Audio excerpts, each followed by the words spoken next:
Beginilah kondisi Suwarni, ibu rumah tangga salah satu warga Dusun 2 Desa Benuang, Kecamatan Talang Ubi, Kabupaten Pali, yang harus dilarikan ke rumah sakit karena mengalami luka berat di bagian kepala, tangan, dan punggung akibat pemukulan yang diduga dilakukan anak tirinya yang berinisial E berusia 20 tahun. Menurut keterangan Kepala Desa Benuang yang ditemui mengatakan, kejadian terjadi pada 28 September 2022 saat suami korban yang bernama Burhan sedang tidak ada di rumah. Kekerasan di rumah tangga aja, jadi anak, ibu.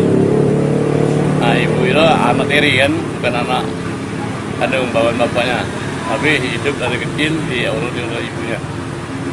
Saat itu tetangga kebanyakan pergi kebun, dan setengahnya lah sepi lah, tinggal anak-anaknya kecil yang ada di rumah.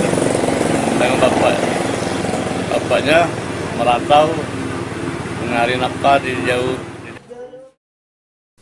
Dari hasil keterangan medis sebentar yang disampaikan Dr. Regina selaku dokter jaga IGD RSUD Talang Ubi, korban Suwarni masih dalam kondisi tak sadarkan diri dan pihak rumah sakit akan melakukan rujukan kepada pasiennya yang mengalami luka serius di bagian kepala dan punggung. Kita tata laksana awal, kita langsung masukkan infus.